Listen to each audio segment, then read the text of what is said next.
vers la fin de la parashat Bo, là qu'on vient de lire.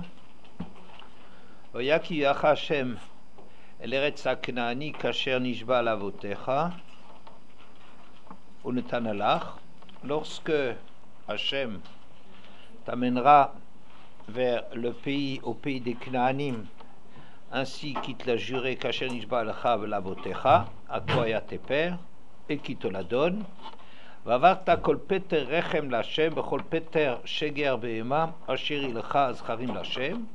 Tu feras passer tous les ouvreurs de matrice, c'est-à-dire c'est le premier par rapport à la mère, tous les aînés de la mère pour Hachem, et tous les aînés, pas seulement des humains, mais également des animaux, qui t'appartiennent, les mâles seront pour Hachem. Donc, c'est la mitzvah de Pidyon Haben pour l'être humain, c'est-à-dire que les premiers-nés des Hébreux, normalement, Hachem les a acquis par ce miracle extraordinaire qu'il a fait de les avoir épargnés alors qu'ils ne valaient pas plus, apparemment, que les Égyptiens qui, eux, ont péri. Et le fait que Hachem a épargné les Hébreux et aussi les premiers-nés des animaux comestibles qu'on a le droit de manger, les ovins et les bovins, c'est en vérité une marque d'affection extraordinaire que bien que extérieurement on ne valait pas plus que les Égyptiens et qu'il n'y avait pas de raison de nous épargner ni nous ni nos animaux, Hachem a épargné les premiers-nés des hommes et des animaux, et donc on doit traduire ça par la pensée que, regarde, rends-toi compte jusqu'à où Hachem pousse son amour pour toi, de te choisir alors que extérieurement il n'y aurait pas de raison de t'épargner. Mais le verset suivant est plus curieux. V'chol peter chamor tivde bese ve'imlo tivde varafto v'chol bechor adam bevanecha tivde. C'est dans donc le Perek Yud Gimel par Shadbo vers la fin de la paracha, le verset Yud Gimel. Tandis que tout ouvreur de matrice chez l'âne, tu le rachèteras par un mouton, par un agneau, et si tu ne le rachètes pas, tu lui briseras la nuque. Tandis que tous les premiers de l'homme, parmi tes fils, tu le rachèteras. Et ici, il y a quelque chose de très spécial, c'est que dans les animaux non comestibles qu'on ne mange pas, il y a quand même un rôle spécial pour le premier-né de l'âne. Ce qui est un peu étonnant, parce que c'est vrai que Hachem, quand il annonce la mort des premiers-nés, la mort des animaux, il inclut tous les animaux là-dedans. Tous les animaux, ça veut dire et les animaux qu'on mange et les animaux qu'on ne mange pas. Sur les animaux qu'on mange, on peut comprendre, et quelque part, c'est extraordinaire cette rachmanout, cette bonté qu'Hachem a envers les biens des Hébreux et qu'il épargne ceux qui... etc. Mais pour les animaux qu'on ne mange pas, bon, ils devaient périr, mais a priori ça ne nous sert à rien qu'ils n'ont pas été épargnés, ceux des Hébreux d'ailleurs. Oui, on ne parle pas de cela. Mais pourquoi est-ce que le problème est... Alors pourquoi il y a un rôle spécial pour le premier-né de l'âne? Et Rashi là-dessus, donc Perek Yud Gimel Shmot, Yud Gimel Pasuk, Yud Gimel, dit la chose suivante. Peter Chamor, le premier-né de l'âne, Velo Peter Sha'ar Behema Temea, et pas le premier-né d'une autre bête. Ça veut dire, si c'est pour remercier Hachem de nous avoir fait sourire, de nous avoir aimés en dépit de toutes les apparences, ça c'est pour les animaux, pour les êtres humains et pour les animaux qu'on mange. Mais pour les animaux qu'on ne mange pas, où tu tiens compte de cette maca et tu devrais d'une façon ou d'une autre racheter tous les premiers-nés des animaux interdits, ou aucun.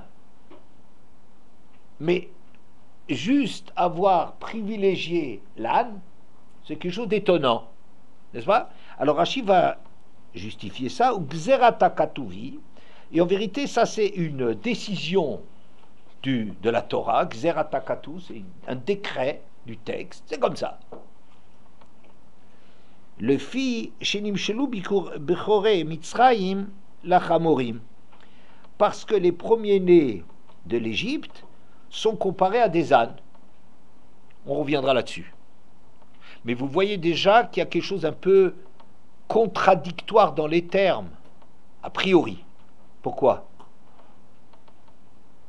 Qu'est-ce qu'il y a de difficile dans ce Rashi?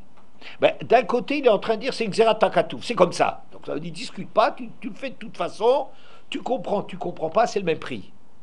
Et tout de suite après, on donne une justification, parce que les Égyptiens sont comparés aux ânes. Oui. De toute façon, l'idée qu'est-ce qu'un homme, il est comparé à un âne, ça a besoin d'être un peu expliqué, c'est un peu bizarre. Un homme, c'est pas... Oui, ça c'est une chose. Mais le verset lui-même, la construction, la structure de Rashi, elle est un peu bizarre. D'un côté, on lui dit, c'est une Xerat Hakatuv. C'est comme ça d'ailleurs que la Gemara, elle le présente, c'est un décret, c'est comme ça. Ah si c'est comme ça, c'est comme ça.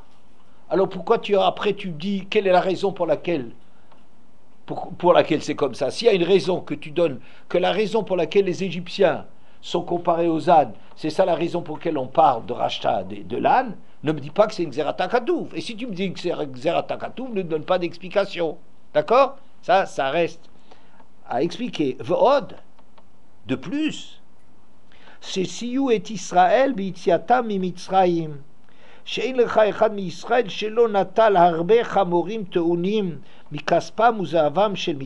De plus, que l'âne il a quelque chose de spécial, que les ânes étaient lourdement chargés à la sortie d'Égypte, car n'importe quel juif, il avait plusieurs ânes chargés de l'argent et de l'or de l'Égypte et qu'ils ont emportés hors d'Égypte. D'accord? Bon, donc il y a aussi cette raison. Bon. Deux raisons pour lesquelles on privilégie l'âne, alors que c'est un animal qu'on ne mange pas. Un, parce que les Égyptiens sont comparés aux ânes. Parce qu'un homme qui est comparé à un âne, je ne sais pas très bien ce que ça veut dire.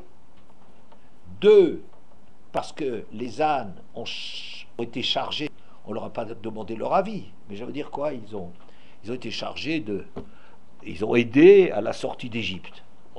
Personne ne leur a demandé.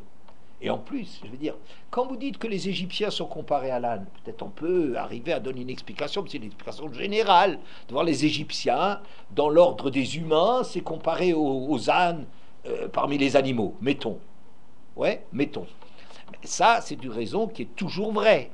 Mais de dire qu'à la sortie d'Égypte, les ânes étaient chargés, c'est contingent, c'est accidentel. Oui, ça peut arriver, bon d'accord, c'est pas fondamental. Vous voyez? Et le texte de Rashi de continuer, Tivde Bessé, tu devras le racheter avec un C, c'est un agneau, ça veut dire c'est un petit mouton. Hein? Alors, avec un jeune mouton, Noten C la Kohen ou Peter Chamor Moutar Be'anaa. Vasé Choulin Biyat Kohen. De quoi s'agit-il? Il s'agit de, qu'est-ce que ça veut dire racheter le premier-né de l'âne, ça veut dire de donner à sa place un agneau, un jeune mouton au Kohen, et cet animal, il appartient au Kohen. Ça devient la propriété du Kohen, mais c'est pas un sacrifice de salérin, c'est pour le troupeau du Kohen. Et grâce à ce rachat, comme Pidyon Abel, on donne 5 slaïm, une certaine somme au Kohen, et l'enfant, il est réintégré dans la Gdusha normale du clan Israël. Ok? On a quelque chose en échange. Ici, on donne un mouton, en échange, on récupère son âne, et son âne, il devient un âne qu'on peut utiliser sans aucun problème. Ouais? Ça, c'est l'âne. Et si tu ne le rachètes pas, sous peine de Arafto, il faudra lui briser la nuque. Orfo bekofitz meachora veorgo, il le tue avec un coup d'épée là sur la nuque. Hu hifsid mamono chez le Kohen, le fikar yafsid mamono. Pourquoi cela? Parce que lui a fait perdre de l'argent qui revenait au Kohen. Eh ben, tant pis pour son argent à lui. S'il ne le fait pas, s'il ne donne pas le mouton au Kohen, pour pouvoir récupérer son âne, eh bien, tant pis pour son âne. Il a fait perdre de l'argent Cohen, eh bien, lui, il perdra son argent. D'accord? Bien. Alors, il y a un grand commentateur de Rashi qui a écrit un livre qui s'appelle Maskil le David, Rav David Pardo, un très grand commentateur je crois, vers le 15e siècle, à peu près dans ces zones-là, qui explique pourquoi on appelle ça cette difficulté qu'on avait dans Rashi, que dans Rashi, d'un côté, il dit, mais la Gemara, elle appelle ça Xeratakatu, c'est un décret, c'est comme ça, et Rashi, derrière, il va expliquer. Et il dit, c'est parce que les Égyptiens sont comparés à l'âne. À part la difficulté que des hommes ils soient comparés à des animaux, mais disons, mais en soi, tu ne peux pas dire d'un côté Xeratakatu, comme ça, c'est pas discuté. Oui, c'est comme ça. Un décret du verset. Et Rashi qui explique derrière. Alors il dit comme ça. En vérité, c'est pas très clair de comprendre pourquoi l'âne, l'Égyptien est comparé à l'âne, parce que le verset qui le dit, c'est comme ça. Ki basar chamurim besaram, vezirmat susim zirmam. Le verset dit la chose suivante. Les Égyptiens, c'est dans Yecheskel, les Égyptiens, leur chair est telle que la chair de l'âne. Donc là, ils sont comparés à l'âne. Zirma tsusim zirman, zirma c'est la semence, c'est la sexualité du cheval, c'est leur sexualité. Le cheval, paraît-il, est un animal qui n'a aucune maîtrise de ses pulsions. Il donne sa semence comme ça à tort et à travers. Alors, si c'est comme ça que l'Égypte est comparée et dans leur chair à l'âne et dans leur manque de contrôle de toutes leurs pulsions sexuelles, c'est comparé au cheval, pourquoi ici on n'a parlé que de l'âne? Si tu dis parce que les Égyptiens sont comparés à l'âne, ils sont aussi sur un certain plan comparés au cheval. D'accord? De plus, vous savez tous que c'est marqué Shevulachem po imachamor. Ça vous dit quelque chose ce verset? Restez ici avec l'âne. Avec l'âne. Am hadomé le chamor. Peuple qui ressemblait à l'âne. À propos de quoi on trouve ce verset? Pardon? Akedat Yitzhak. Avram Avinu, quand il est allé pour sacrifier Yitzhak, il était accompagné de Fort. Son fils qui s'appelle Ishmaël. Et le serviteur c'est Eliezer. Il avait deux serviteurs. Il leur a dit, est-ce que vous voyez là-bas la montagne? Et ils n'ont rien vu. Ça veut dire que vous ne voyez pas plus qu'un âne. Ça veut dire que les choses matérielles ne voient que de la matière. Yitzhak, il a vu comme ça qu'il y a une doucha sur cette montagne. Comment ça se voit? C'est les yeux d'un tzaddik qui voit les choses sur le plan aussi spirituel, pas seulement sur le plan matériel, mais voit que c'est un endroit qui voulait dire quelque chose. Oui, c'est la montagne du Beth Amikdash. Nous, on l'aurait probablement pas vu, je ne sais pas, on ressemble peut-être à des ânes, mais tout ça, je m'inclus. Alors, mais Yitzhak Avinu, il voyait comme Avraham Avinu que cette montagne était particulière. Il a demandé aux serviteurs, et vous? Non, restez avec l'âne. Alors qu'est-ce qu'on veut dire rester avec l'âne? Pour dire, ah, Madomé le Chamor, vous êtes comme des... Il n'aura pas dit ça directement, mais c'est ça ce que la Gemara elle dit. Vous ressemblez comme l'âne. Un âne, il voit, un animal, il voit ce qu'il y a à voir. Il ne voit pas autre chose. Il voit ce qu'il y a, il voit une montagne. Et toutes les montagnes sont des montagnes qui ne voient rien. Alors, vous êtes comme des ânes. Alors, si c'est comme ça, ça ne parle pas spécialement d'Égyptiens, ça parle d'Ishmaël, ça parle d'Eliezer, qui était encore d'une autre peuplade. C'est le fils de Nimrod, paraît-il. Quoi qu'il en soit, donc, ressembler à l'âne n'est pas le propre des Égyptiens. Donc, vous voyez, il y a des raisons de comparer l'Égypte à l'âne ki basar besarim basar chamo besaram, leur chair est-elle celle de l'âne, mais c'est pas suffisant. Pourquoi? Parce que si tu regardes le verset, tu devrais aussi parler spécialement du cheval. Et deuxièmement, il y a encore que les nations de façon générale, ceux qui n'arrivent pas à voir autre chose que ce que leurs yeux y voient, alors ça c'est comme des ânes. Donc tout le monde est comparé aux ânes.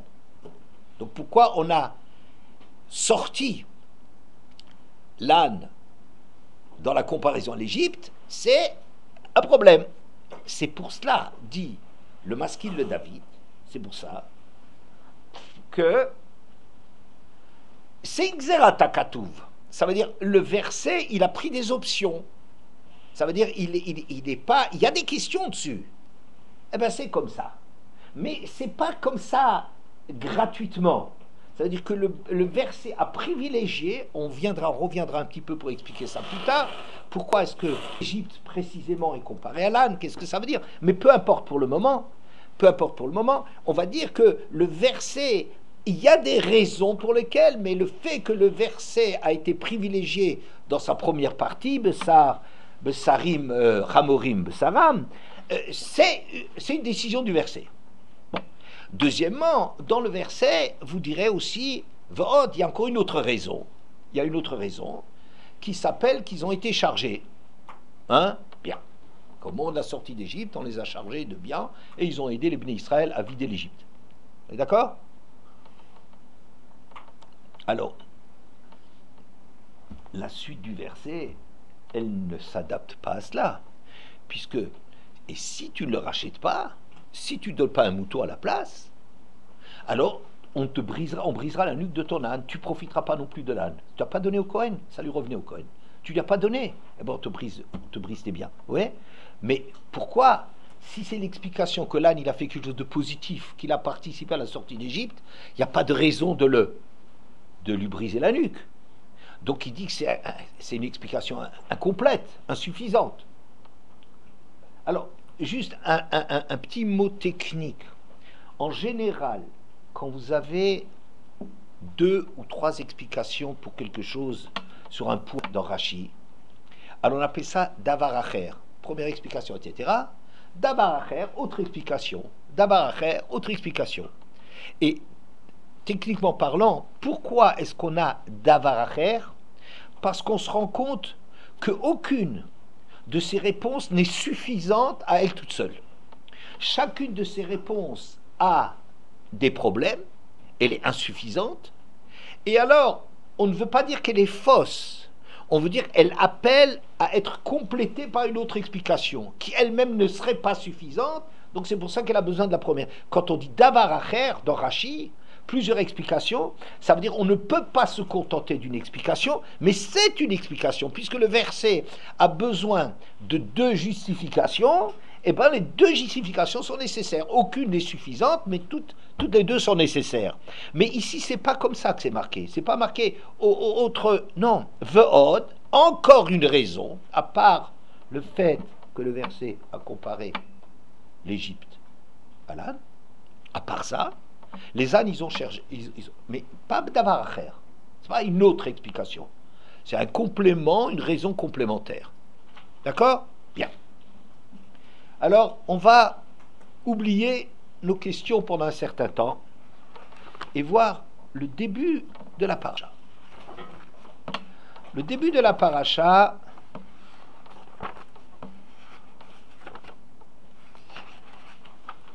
Vayomer Hashem el Moshe bo el paro ki ani irbadti et libo vetlev avadav leman shiti ototai el ebukirbo.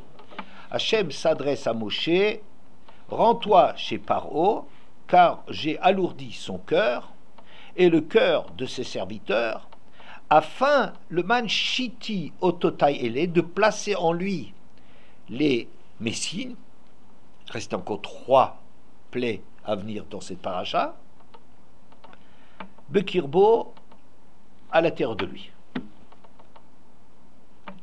Où le man te saper, beozne bincha oven bincha, et asher italalti bemitzraim, vet ototai asher samti bam, vidatem ki ani Hashem.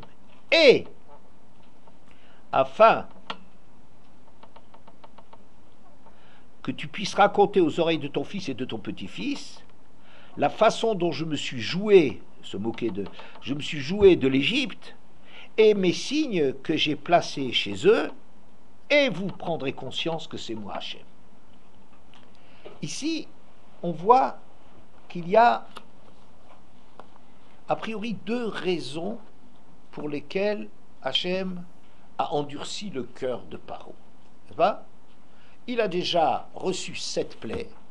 Chaque fois, il faisait marche arrière, même quand il concédait quelque chose, il lâche d'une main, il le reprend de l'autre. Ah, mais qui est-ce qui va aller? Et puis c'est pas ça, et puis on va pas laisser les moutons, et vous n'avez pas besoin des enfants, etc. Bon, chaque fois c'était, dans toutes les plaies, il lâchait ce qu'il était obligé de lâcher, mais il restait toujours en refus. D'accord? Bien. À un certain moment, on va dire, voilà, et ben maintenant je vais lui renforcer le cœur, a priori, on va traduire ça, pour que maintenant il soit en mesure encore de supporter ce qui va venir. Pourquoi? Ben, pour qu'on fasse encore les démonstrations de tout ce qu'on n'avait pas encore vu dans les 7 premières makotes, pour qu'on comprenne toute la grandeur et toute la définition d'Hachem dans la sortie d'Égypte. Vous savez, la Torah, elle a quelque chose de, entre autres, quelque chose de très spécial par rapport aux autres religions. Les autres religions sont des datchel Hakasha, dit le Kuzari, c'est-à-dire, c'est des religions imaginaires. C'est-à-dire, les goïms imaginent qu'est-ce que c'est Dieu. Il est tout puissant, il sait tout, il peut tout, il veut tout, mais ça c'est du baratin. Ça veut dire c'est de l'imagination de ce qu'un homme il projette, de ce qu'il croit que Dieu il est infini, qu'il peut tout, qu'il est le plus beau, qu'il est le plus fort, qu'il est le plus machin et le plus truc, puisque c'est Dieu. Il y a une grande différence avec les Bnei Israël, c'est que nous, quand on parle d'Hachem, on sait de quoi on parle. On parle de choses qui se sont déroulées dans l'histoire, des choses qu'on a vues, une expérience qu'on a vue. Oui, le Manteda qui est Hachem, tu dois savoir qu'Hachem il existe. Alors il y a les 3 preuves. Les 3 premières makot. Après, le man, Kani Hachem de Kerev Haaretz. Sache avec les 3 makot suivantes, je suis sur terre, ça veut dire je m'occupe des affaires humaines. Je fais la distinction entre la victime et son bourreau. Oui, c'est les. Je fais des différences entre les ibres. Le man teda qui ein kamoni bechol haaretz. Il n'y a personne qui ne m'égale. C'est les plaies suivantes. Après, la toute puissance d'Hachem sur l'âme humaine, que la vie et la mort dépendent d'Hachem. Nous, on a vu ces choses-là. Tout le problème, c'est de ne pas l'oublier. Mais nous, on a vu ce dont on parle sur Hachem, c'est pas dans les bouquins. C'est pas les philosophes juifs qui ont créé la religion juive. C'est pas vrai. C'est l'histoire qui a démontré que Akadosh Baruch Hu, qu'est-ce qu'il sait faire, comment il peut faire. Hachem, toute cette sortie d'Égypte, c'est de démontrer à Paro, tu es dans l'erreur, tu crois que le monde, il s'arrête à ce monde-ci, tu crois que, même s'il y a du divin, même s'il y a un Dieu qui régit tout ça, mais que l'homme, il est finalement le maître là en bas, oui, eh bien, tu te trompes complètement. Et le Paro ne veut pas céder, et Hachem, il va lui montrer, coup après coup, il lui montre de plus en plus toute l'étendue de son savoir-faire, si l'on peut dire. D'accord? Mais ce qu'on dit sur Hachem, c'est pas de l'invention, c'est pas nous on dit qu'Hachem, il peut décider de ce qu'il veut. C'est de voir comment les makotes se sont déroulées, et après on va voir, regarde cette maka. Tout le problème, comme je vous l'ai dit, c'est de ne pas oublier. Et c'est pour ça qu'il y a toujours Zecher l'Itziat Mitzrayim dans toutes les mitzvot. Souviens-toi, surtout tu n'oublies pas, parce que la démonstration a été faite, mais ce n'est pas de la croyance. D'accord? Bien. Donc, comme Paro, a priori, on va dire comme ça, comme Paro a refusé d'entendre, tant qu'il était libre, il a refusé de se soumettre, alors à présent, on va le verrouiller, on ne lui laisse plus le choix. On lui donne juste la force de supporter les coups. Et Hachem, il continue sa démonstration avec Arbé, Rocher, Bakat Bechorot. Comme ça, d'accord? Ça veut dire, le mante saper, Bozni Bra, Becha, Shertal Tibimtraim, Vetotai, et les Hacher Situbikuba, et regarde, bam, regarde tout ce que j'ai pu faire, comme je me suis moqué, je jouais avec l'Égypte, j'en ai fait ce que j'ai voulu, etc., pour que tu puisses le raconter. D'accord? Mais le début du verset est difficile. Moi, j'ai endurci le cœur de Paro. Pourquoi? Pour mettre mes signes Bekirbo à l'intérieur de lui. Qu'est-ce qu'on veut dire? Mais ça y est, c'est fini. T'as qu'à dire, j'ai endurci le cœur pour ne plus lui laisser la liberté. Parce que maintenant qu'il a assez fauté pour qu'on le punisse, mais on ne va pas tout de suite le punir, on va lui donner la force pour supporter tout ce que nous on a besoin encore d'apprendre à son sujet. Hein? On va faire au détriment de Paro, sur le compte de Paro, puisqu'un tel rachat, qui mérite de toute façon, ben on va apprendre des choses avec lui. Mais le début du Passouk. Alors, les commentateurs, en général, disent, eh ben, puisqu'il a mérité tout ce qui lui arrivait, eh ben, il n'aura plus le choix maintenant, et il va servir au projet d'Hachem afin d'enseigner à nos enfants. Moi, j'ai une autre lecture de cela. C'est-à-dire quoi? On dit, au moment de Kriyat Yam-Souf, il y a une Gemara dans Megillah qui dit la chose suivante. Pas dans la Megillah Esther, mais dans une Gemara qui s'appelle Megillah. On dit qu'au moment de Kriyat Yam-Souf, les Malachim veulent exalter, louer Hachem, faire l'éloge d'Hachem, comme chaque matin, le monde se réveille et on va faire l'éloge d'Akadosh Baruch Hu. Et Akadosh Baruch Hu, il dit, Maase yadai tovim bayam vatem omrim shira. L'œuvre de mes mains, les Égyptiens, ils sont en train de se noyer dans la mer, et vous voulez me faire des compliments, vous voulez lire mon éloge. Ça veut dire, Hachem ne supporte pas, il voit ici que c'est un échec. Finalement, il s'est passé quelque chose de très grave. D'être obligé d'en venir à faire disparaître les Égyptiens, c'est un drame, ça s'appelle Maaseh Yadai. C'est des êtres humains, c'est des gens qui apportent quelque chose, ils ont été créés pour quelque chose. On ne va pas dire, il n'est pas raciste comme les Juifs, Hachem. On nous dit, ouais, c'est des Arabes, c'est des goyim, on s'en fiche, comme si tout ce qui peut leur arriver, c'est bien fait pour eux, on n'en a rien à fiche, d'ailleurs ils sont méchants. Oui, Hachem, il est moins raciste que nous. Hachem, il dit, c'est Maaseh Yadai. Je les ai faits. Ils auraient pu apporter quelque chose. Ils auraient pu comprendre quelque chose de la grandeur d'Hachem. Ils auraient pu comprendre, apprécier la vie qu'Hachem donne aux êtres humains. Ils auraient pu faire quelque chose d'extraordinaire. Et je suis obligé de les noyer, mais je peux pas laisser faire mon éloge. Aujourd'hui, je ne mérite pas d'éloge. Pourquoi? Je suis trop triste. Je suis pas en forme. C'est un échec. C'est pas de la faute d'Hachem. C'est vrai. Mais c'est quelque chose de douloureux.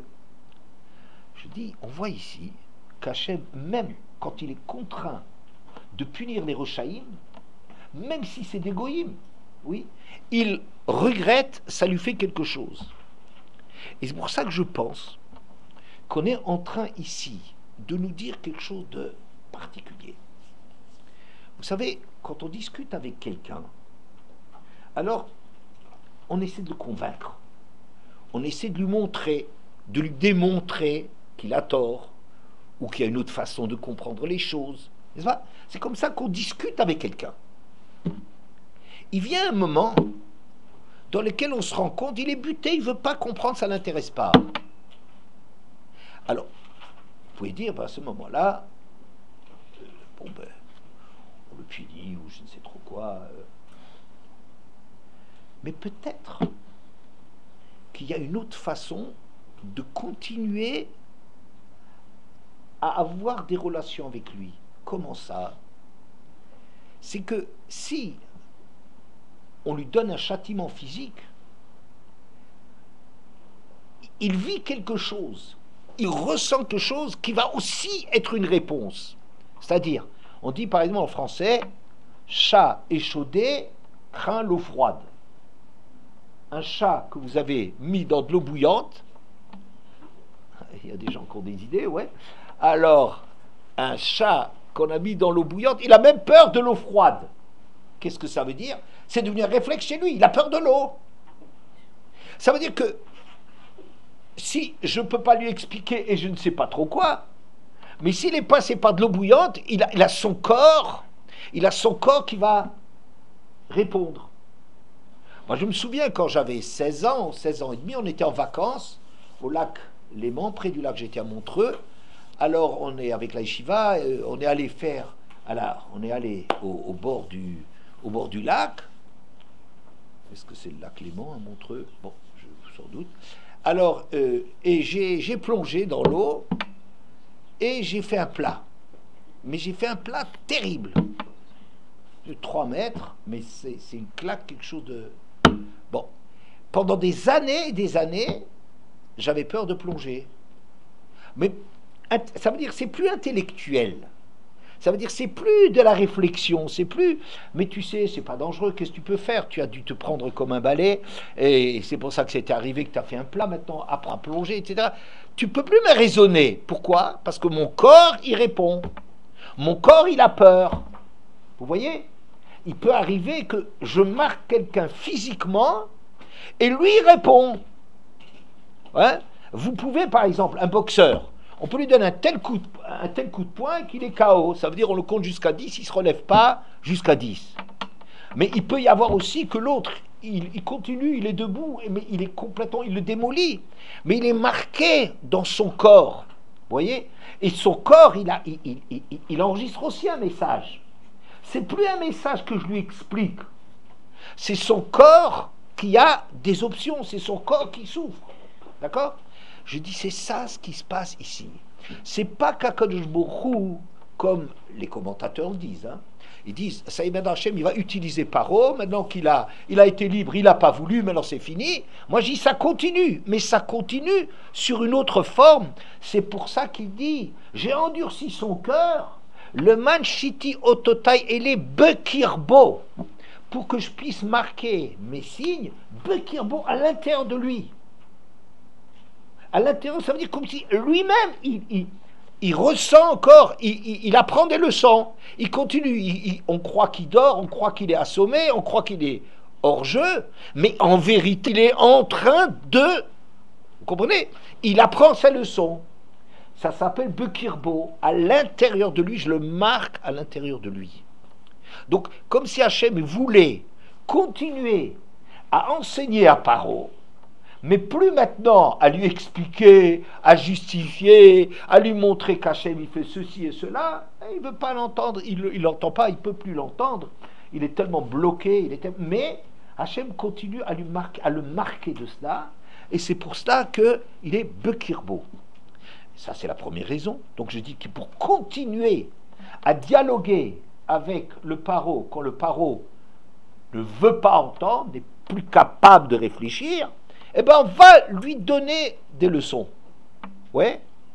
Et Ouleman te s'appelle, et pour que tu puisses raconter les signes à Cher Samti, les signes que j'ai mis, bam, parmi eux, pas au milieu d'eux, chez eux, tous les signes que vous avez vus. Bien.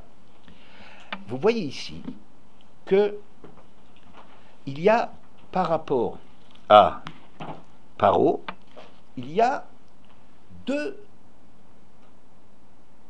options. Il y a une première option, je te parle, je m'adresse à toi. Est-ce que tu es sensible à ce que je te dis? Avance, réagis, choisis le bien.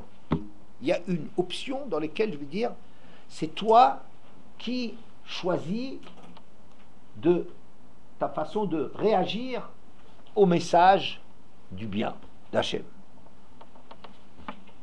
Il y a une deuxième chose qui s'appelle, si tu choisis pas ça, ça s'arrête pas, on t'utilise. Même si Paro refuse de comprendre et qu'on continue à vouloir le faire réagir, oui, on continue à le marquer dans sa chair pour que sa chair elle réponde, oui, même s'il répond, ou le manchitité otota eleb kirbo, et afin que je place chez lui des signes qui nous serviront à ce que, pas celui-là, pas celui-là, au moment tu s'appelles Bosni Vilcha ou Ben Vilcha, pour que tu puisses raconter à ta descendance des choses. Regarde tout ce qu'on a vu.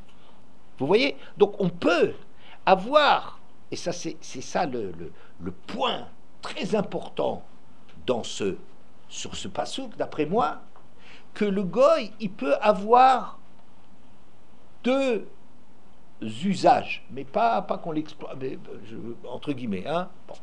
Un, c'est qu'il m'intéresse, Hachem. Il est aussi, c'est une créature d'Hachem. Et donc, si Hachem peut le récupérer, il lui permet de réagir, et c'est au goy de choisir qu'est-ce qu'il veut. D'accord? Bien. Deuxièmement, s'il refuse de le faire, quand même il sera utilisé. Ça veut dire, on ne lui demandera pas son avis, mais il va quand même servir au projet divin. Écoutez, c'est Gemara dans Yevamot Samer Gimel Amoud Aleph 63a. Il y a la Gemara qui dit la chose suivante. Amarabi Elazar, Ein Puranut Baal Olam Ela Bishvil Israël. Les punitions qui s'abattent sur le monde s'adressent à Israël. Chez Neymar, comme c'est marqué, Hichati Goim Nashamu Pinotam Hecheravti Chutzotam Urtiv Amarti Artiri Oti Tikri Moussar. J'ai détruit les nations, j'ai rendu vide, désolé, la désolation de leur espace, j'ai détruit leur ville, et qu'est-ce qui est marqué derrière? Amarti, et je dis là-dessus, Artikri, Tiri, regarde ce qui se passe, Tiri oti, non pas regarde, Tiri, crains-moi, Tikri Moussar, prends-en de la graine, apprends. Une phrase extraordinaire, vous entendez? On est en train de nous dire que le mal qui vient dans le monde quand Hachem punit les goïms, ça peut être parce que la mission du goï est terminée, le vase a débordé, ça y est, c'est trop, la coupe elle déborde, c'est trop, c'est trop. Mais la plupart des fois où Hachem il intervient dans le monde, c'est pas pour les goïms essentiellement, c'est pour nous. Regarde ce qui arrive aux goïms, regarde cette démolition. Hachem il fait tout sauter, il fait tout éclater, il démolit, il détruit tout, il ravage et tout. Mais crains-moi, rends-toi compte, c'est pour les Juifs que je fais ça. La punition qui vient au monde, c'est pour Israël. Ça veut dire que les Juifs, ils sont la cause pour qu'Hachem s'adresse à eux. Parfois c'est directement, mais souvent ça peut être ce qui arrive dans le monde. Il ne faut pas le prendre que ce qui arrive maintenant, c'est pour les goïms, etc. Ouais, les goïms, je ne sais pas s'ils comprennent grand-chose, s'ils veulent encore comprendre quelque chose. Je ne sais pas à quel stade ils sont. Mais ce qui est sûr, c'est qu'il faut analyser ce qui arrive, tous les malheurs qui arrivent dans cette génération, toute cette guerre là-bas avec le Hamas, Yemar Shema, Vezicham, et que tout ce qui leur arrive et tout ça, mais qu'on comprenne que c'est à nous qu'on s'adresse. Hachem s'adresse à nous. Pas que nous on fasse le procès, mais les goïms ils sont méchants, mais les goïms ils sont antisémites, ils nous veulent du mal. Arrête, c'est fatigant ce truc-là. T'occupes pas de la tête des goïms. Occupe-toi de ce qui se passe chez toi. Les juifs, on a beaucoup de choses à se reprocher dans le monde religieux et dans le monde pas religieux. On a des valeurs, on a construit une société qui tient pas, qui est aussi nulle que la société des goïms et tout ça. C'est affreux, il faut que nous on se réveille. Et ce qui arrive, les choses, le but, c'est pas les goïms. Alors regardez, comme les coups en Égypte, même si le paro lui-même ne réagit pas, mais nous, on en tiendra la leçon. D'accord? Alors regardez maintenant notre Rashi du début. Rashi a dit, pourquoi est-ce que l'Égypte, qui est comparée à l'âne, pourquoi est-ce que l'Égypte, elle a cette mitzvah de Pidyon Hamor, de racheter l'âne, parce qu'ils sont comparés à l'âne. Ve'od, ce qui m'intéresse à la suite. Et en plus, parce qu'ils ont été chargés, les moutons, les ânes étaient chargés de toutes les... Qu'est-ce que ça veut dire? Ça veut dire que même si les Égyptiens ne voulaient pas, mais ils ont servi à la sortie. On leur a pas demandé leur avis. C'est pas que là, les vaillants, non, mais il sera utilisé. Comme Paro, il sera utilisé, même s'il refuse, s'il est bloqué, il ne veut pas entendre. Mais, malgré lui, il servira au destin d'Akadosh Baruch Hu. De la même façon, les ânes qui étaient chargés de tout l'or et l'argent, ils ont aidé, qu'ils le veuillent ou non, les Égyptiens ont aidé, ont donné le moyen de vider l'Égypte. Oui? Bon, et ça c'est V'od. En cela que l'âne est comparé, que l'Égypte est comparée à l'âne, mais en plus, surtout, ce qui m'intéresse, Od, et en plus, qui sont. Voilà. Ça veut dire quoi? Que quand on dit que l'Égypte est comparée à l'âne, vous savez ce que ça veut dire? Ça veut dire... Oui, non, je voulais dire comment est-ce qu'ils aident. Il y a une phrase comme ça, je reviens juste un tout petit peu en arrière, il y a une phrase comme ça du Sforno qui dit Kohanim ochlim ou Baalim mitkaprim. Il y a des corbanotes où les Kohanim, ils profitent du korban parce qu'ils peuvent en manger une partie, et les propriétaires, ils ont kapara. A priori, c'est un peu bizarre. Hein? Regardez, l'autre il mange, l'autre il profite de mon korban, et moi ça me fait kapara. C'est un peu étonnant. D'accord? Alors on peut expliquer ça de la façon suivante. Que parfois on fait des fautes, et pour arriver à avoir kapara de ses fautes, on va aider celui qui fait la Avodat Hashem, le Kohen, on va lui donner des forces, on va le nourrir, on va l'aider dans sa mission, et grâce à ce qu'on l'a aidé dans sa mission, nous, indirectement, on a du srout. Les Kohanim, eux, ils profitent de ton korban, mais toi, étant donné que tu t'es effacé derrière eux, et que tu leur as donné à manger, tu les as nourris, tu t'es préoccupé d'eux, toi, ça va te servir de kapara. D'accord? La même chose ici, que quand bien même les Égyptiens eux-mêmes, ils refusent d'eux, mais il y aura quand même quelque chose chez eux qu'ils aideront malgré tout. On aura des leçons, les goïms ils sont frappés, c'est pour que Israël apprenne des choses. Vous voyez? C'est le même schéma. Maintenant sur la première partie, sur la partie qui s'appelle que l'Égypte ressemble à l'âne, il y a quelque chose de très étonnant, qui est l'accueil de Yosef et de ses frères en Égypte. Quand Yosef, bon, il était en Égypte, et à un certain moment, il se fait reconnaître par ses frères, et il dit à Paro, voilà, mon père, mes frères, ils vont venir. Hein? Qu'est-ce qu'il dit Paro?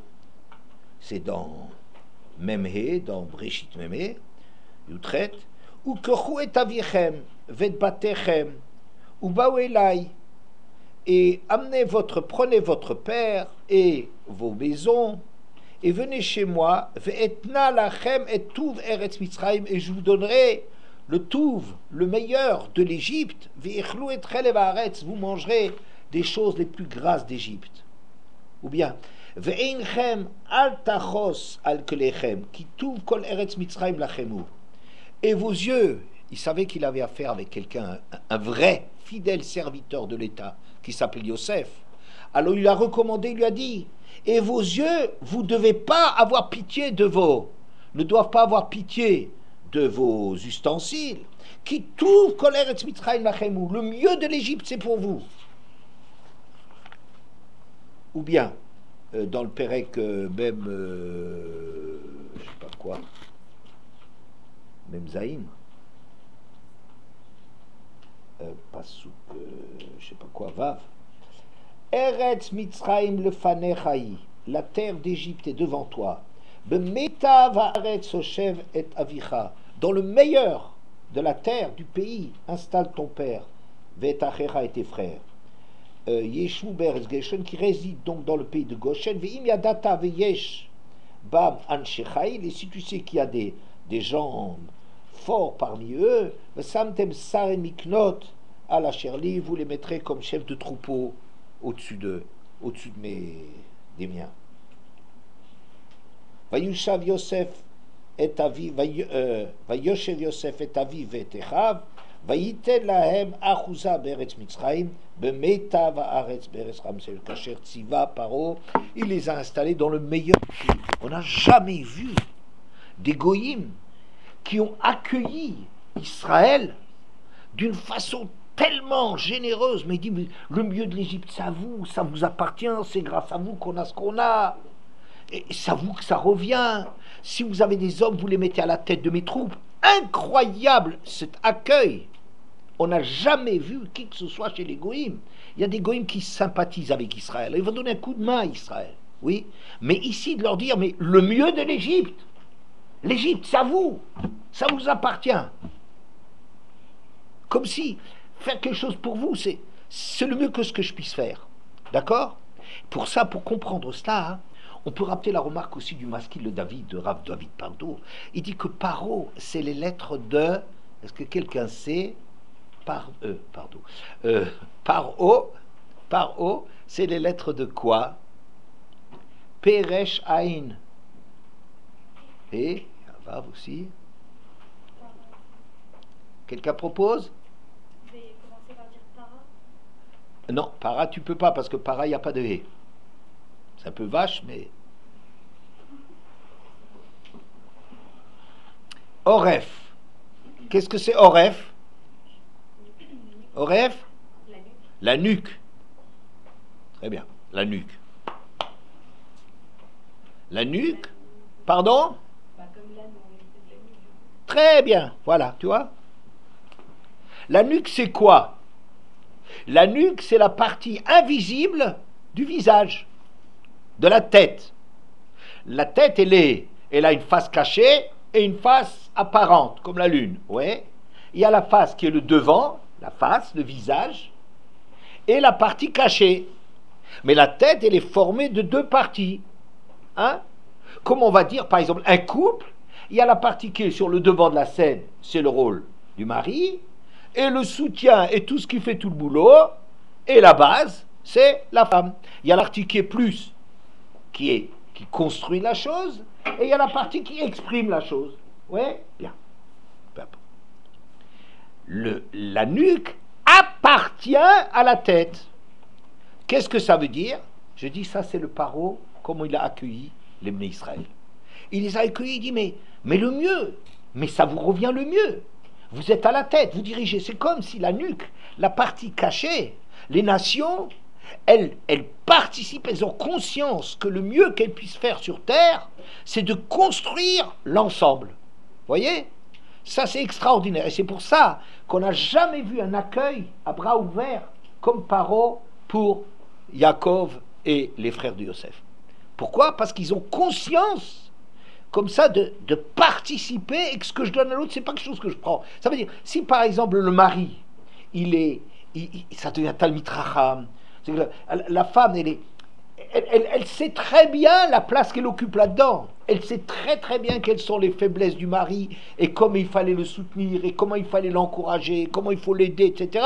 Elle va pas dire, elle n'est pas jalouse, au contraire. Vous comprenez? Noda Basharim Baala.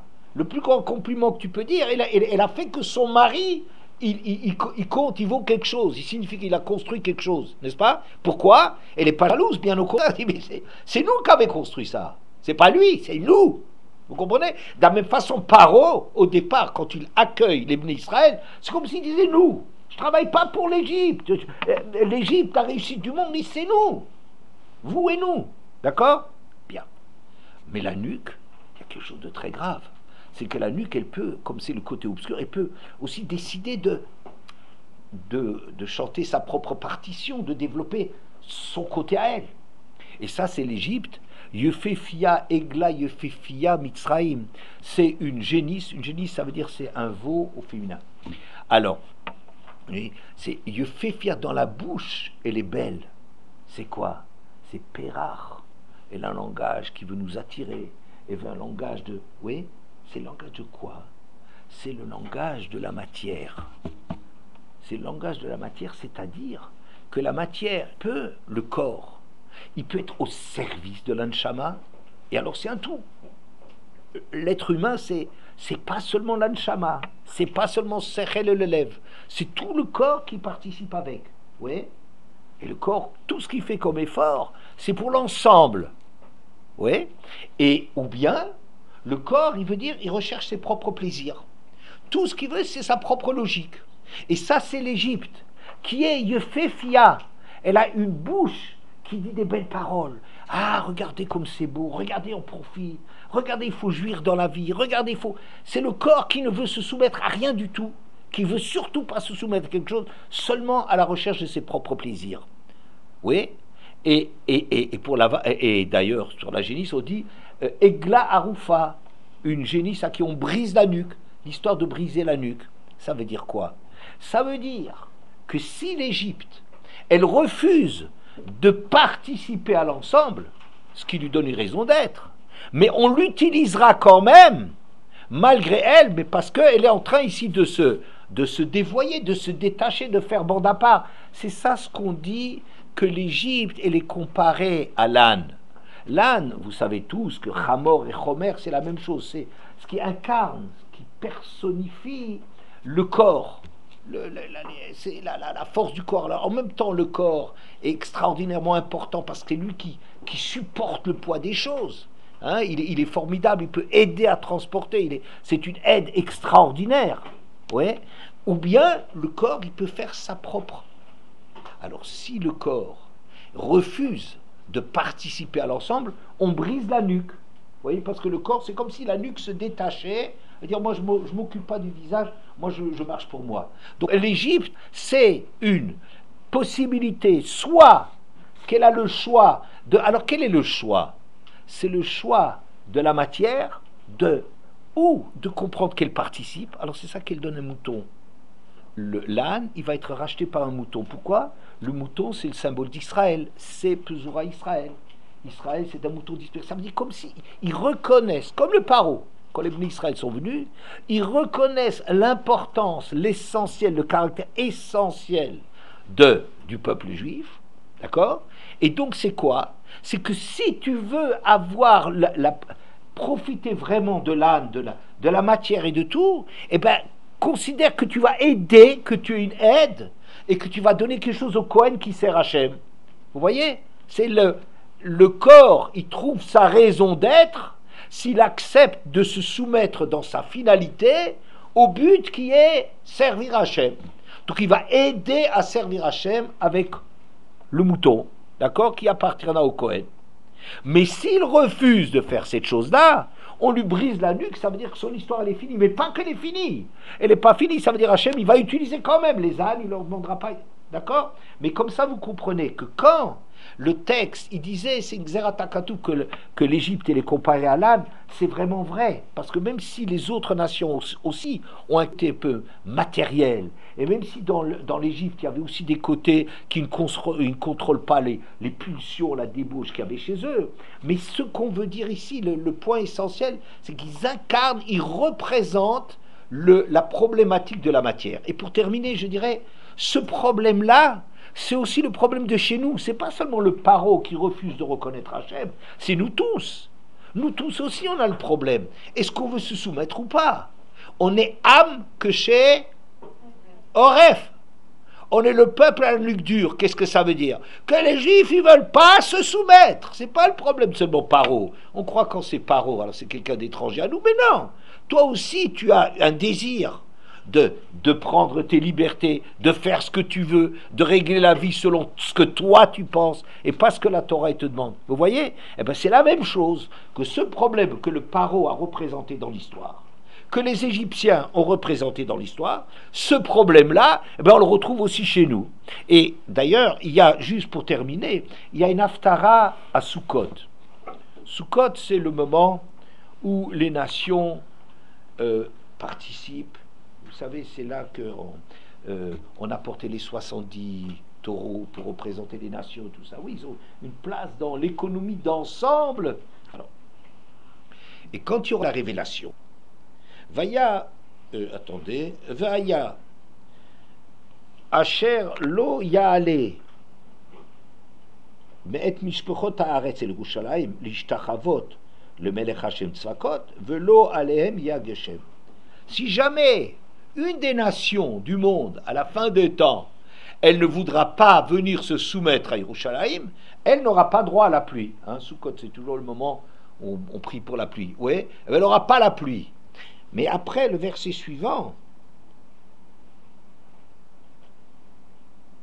Ve'im, mishpachat Mitzrayim, lo ta'ale, velo va, velo alehem, tia magefa, etc.